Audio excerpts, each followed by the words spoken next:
Graças a Deus e graças a Jesus.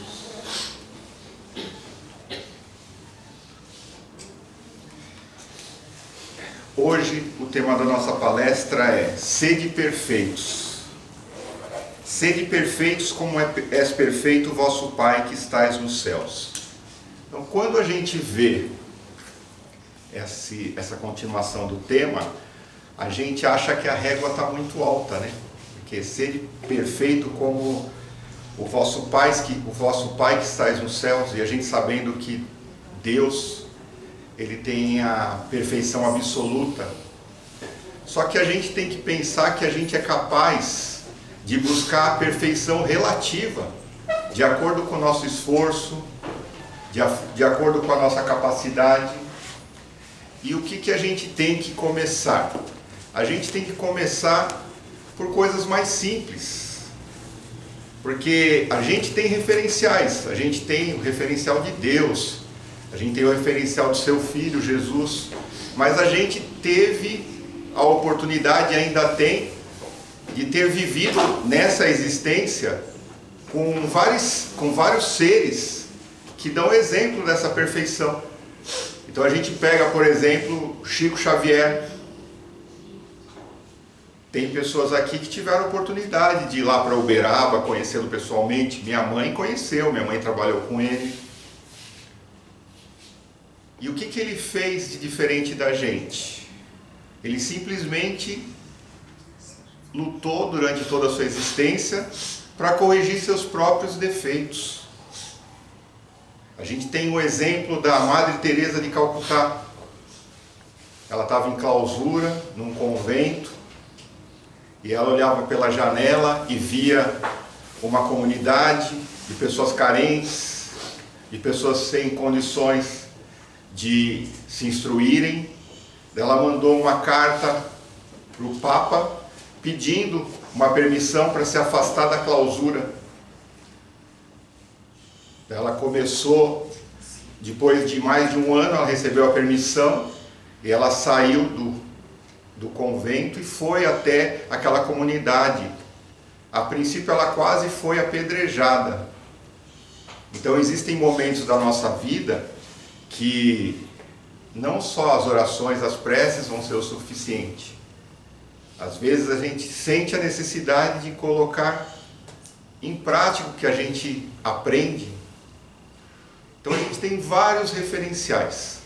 Só que o que a gente não pode se esquecer é que a gente tem que dar o primeiro passo em busca da perfeição. E a perfeição, ela pode começar a partir do momento que a gente começa a corrigir as nossas pequenas falhas do dia a dia. Então a gente tem que entender que se eu não consigo fazer algo grande logo de início, que eu comece a corrigir as mazelas que a gente tem, muitas vezes, como a maledicência, outras vezes, como a inveja, outras vezes, de forma mais simples, como fazendo coisas que às vezes a gente acha que não são necessárias. Como, por exemplo, eu dormir num leito, a obrigação da mãe, da esposa, ou de quem quer que seja, não é ficar durante toda uma existência indo lá, arrumar a cama. A gente pode começar a se melhorar nesses aspectos. Eu dormi, eu vou lá e arrumo o leito em que eu dormi. Eu me alimentei, eu vou lá e lavo o prato, o talher que eu comi. A gente pode começar a se corrigir de uma forma mais simples, porque o ser humano, de certa forma, ele gosta muito de ter mérito pelas coisas que ele faz. Então, se a gente começa a querer fazer algo que está muito além das nossas possibilidades, vai ficar um pouco mais difícil. Então, a pessoa tem o vício do tabagismo, ela fuma muito. E às vezes ela sabe que isso não faz bem para ela. Só que às vezes ela tem tantas outras coisas menores para tentar, para ir se fortalecendo, para ir entendendo, se eu conseguir galgar esse degrau na escada evolutiva, eu posso tentar outro, e assim sucessivamente, mas às vezes a gente quer fazer algo que está muito fora ainda da nossa força de vontade. Então o que eu recomendo é que a gente possa ir começar com as coisas menores, e não pense que é fácil, porque existem forças que não são do bem, que vão sempre despertar dentro da gente o que o Domingos falou quase agora: o egoísmo, a esperteza, de achar que o ser humano, ele sempre tem que levar vantagem nas coisas. Então o que acaba acontecendo? As pessoas acham que não é errado fazer alguma coisa onde o único beneficiário sou eu mesmo. A gente é levado a crer, por forças que não são forças do bem, a achar que eu não devo levar desaforo para casa. Eu tenho 1,83 m, eu tomei uma fechada no trânsito, eu tenho que abrir o vidro, eu tenho que falar alguma coisa, eu tenho que agredir ele verbalmente, se precisar das vias de fato, agredir fisicamente. Não. São nessas coisas que a gente pode começar a se exercitar. É tratar as pessoas com respeito, é não utilizar da mesma forma que algo nos agrediu, nos ofendeu, ofendendo para mostrar que eu sou mais forte, que eu sou melhor. Isso a gente chama de orgulho, e o orgulho é o excesso de amor próprio. É onde eu acho que eu sei mais do que todo mundo, quando eu acho que eu não tenho mais nada para aprender. Então a gente tem que conseguir conquistar no caminho da perfeição uma coisa que parece simples, mas é muito difícil: a humildade. A gente tem que ter humildade para perceber que nós somos seres imperfeitos e que a gente ainda tem muita coisa para se corrigir. Quando a gente começa a entender esse tipo de coisa, a gente começa a ter uma vida mais tranquila. Porque vamos fazer uma reflexão sobre perfeição. Quando todos nós encarnamos nessa existência, a gente nasceu para ser bípede. A gente não sabia nem andar. A gente ficava engatinhando. Depois, com muita dificuldade, começamos a dar os primeiros passos. Hoje, para quem não tem nenhum tipo de limitação, a gente consegue até correr. Existem seres humanos que fazem 100 metros numa velocidade absurda. O que isso significa? A gente teve o exemplo esses dias das Olimpíadas. Aquelas pessoas, elas não são os melhores do nosso planeta à toa. É às custas de muito treino. Então a perfeição em relação aos nossos atos falhos tem que ser exercitado cotidianamente. Todos os dias a gente tem a oportunidade de exercitar. Porque muitas vezes a gente vai criar subterfúgios para não fazer um tipo de caridade que envolva a gente se deslocar do nosso lar até algum tipo de instituição. Então, por exemplo, se eu tivesse tempo, eu gostaria de me dedicar aos orfanatos, mas eu não tenho. Mas espera aí, você tem a oportunidade de dar o mesmo amor, o mesmo carinho para um sobrinho, para um filho, para uma criança que mora na sua rua. Se eu tivesse mais tempo, eu gostaria de me dedicar aí em um asilo para cuidar das pessoas mais idosas. Nós temos pais, avós, vizinhos. A gente está no mercado, a gente tem a oportunidade de usar algo que está démodé, que é o cavalheirismo. Senhor, por favor, passa aqui na minha frente.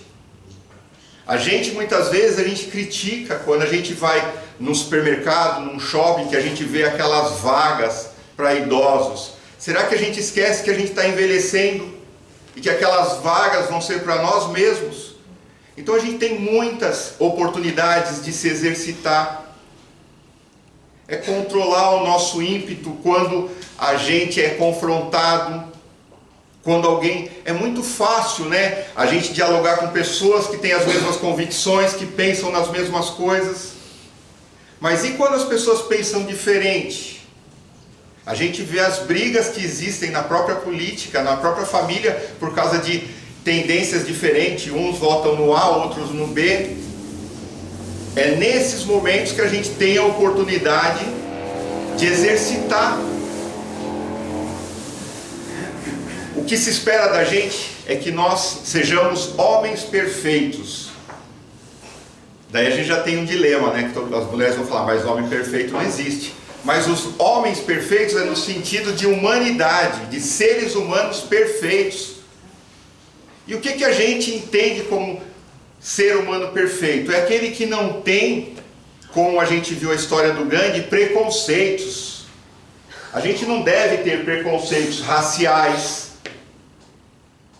preconceitos quanto à sexualidade, preconceitos quanto à religião.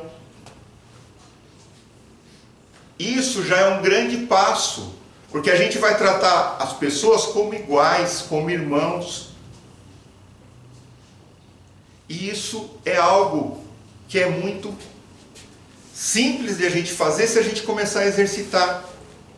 A gente pode pegar no nosso dia a dia e, se eu tenho algum problema de ficar nervoso, de perder a paciência, falar assim, a partir de hoje eu vou ver quantos dias eu consigo exercitar minha paciência, para quando alguém tirar eu do sério, eu não perder a linha.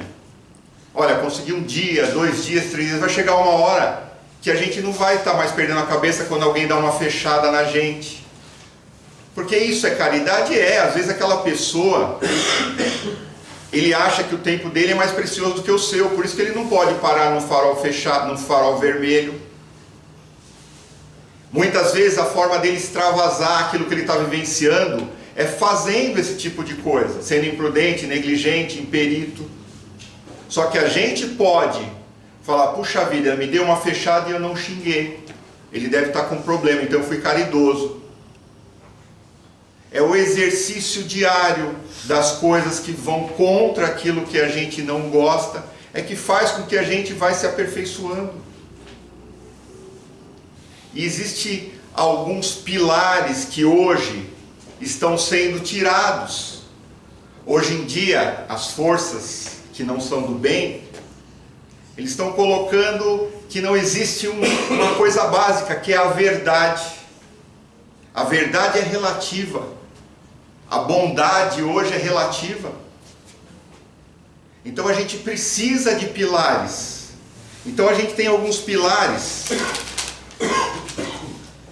que são fundamentais na vida da gente, que é a benevolência. A gente tem que ser bondoso incondicionalmente. E a bondade não deve ser praticada simplesmente de acordo com os nossos critérios de quem merece ou não merece.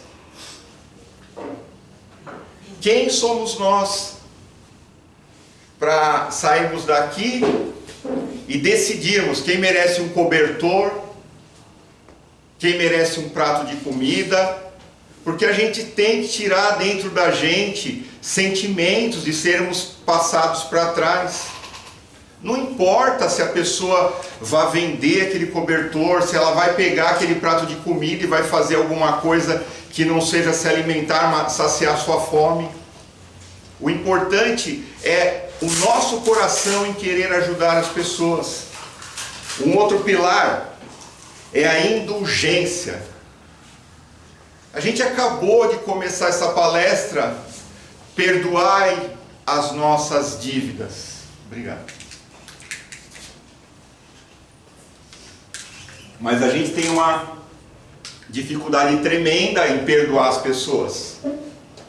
É um outro exercício que a gente pode fazer. Perdoar as pessoas.